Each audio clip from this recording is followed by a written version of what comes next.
এখানে খানিকটা তেলাপিয়া মাছ নিয়েছি আর মাছগুলো ভালো করে ধুয়ে পরিষ্কার করে নিয়েছি। আজকে একটা অন্যরকমভাবে তেলাপিয়া মাছ করব। তো এখানে আমি 5টা বড় বড় পেঁয়াজ বাটা দিয়ে দেব। আমি অল্প একটু লবণ দিয়ে দিলাম পরিমাণ মতো।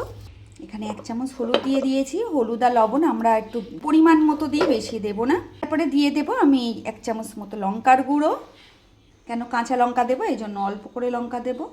আর এখানে জিরে আর মরিচের গুঁড়ো দিয়ে দেব আমি 1 চামচের একটু বেশি, 1.5 চামচ মতো।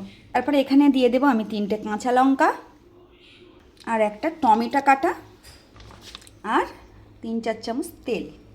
তো দেওয়ার পরে ভালো করে আমি মাখিয়ে নেব, হাত দিয়ে সুন্দর করে মাছটা আমি মাখিয়ে নেব। দেখতে পাচ্ছেন খুব সুন্দর করে মাখিয়ে নিচ্ছি এবং প্রত্যেকটা মাছের মধ্যে যেন মশলাটা যায়। আর আমি লঙ্কাগুলো একটু হাত দিয়ে এরকম করে নেব, ভালো করে মাখিয়ে নেব, একদম প্রত্যেকটা মাছ যেন ভালো করে লেগে যায়।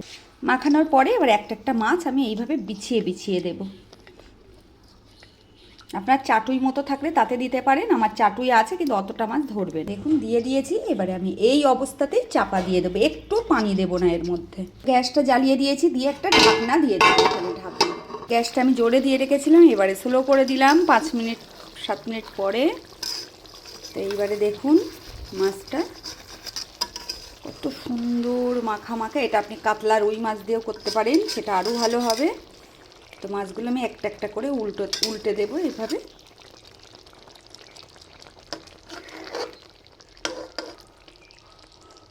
খুব সাবধানে, মাছ তো নরম হয়, খুব সাবধানে একটা একটা করে উল্টে দেব।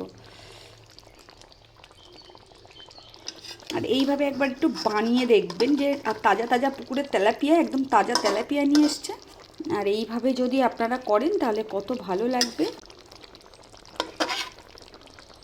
এটা প্রায় হয়ে গেছে। এখানে আমি একদম স্লো গ্যাস দিয়ে 10 মিনিট মতো রেখে দিয়েছিলাম। খুব সুন্দর হয়েছে মাছটা দেখুন। তো আমি 10 মিনিটের মধ্যে আমার মাছের চচ্চড়িটা হয়ে গেছে, মানে মাছ পুরো মাখা মাখা দেখতে পাচ্ছেন, পুরো মাখা মাখা। পানি একটুও দেইনি আমি এর মধ্যে। এবার আমি একটা হয়ে গেলেই আপনাদের দেখানোর পরে আমি একটা ঢাকনা দিয়ে ঢেকে রেখে দেবো। 5 মিনিট পরে এটা খুলবো।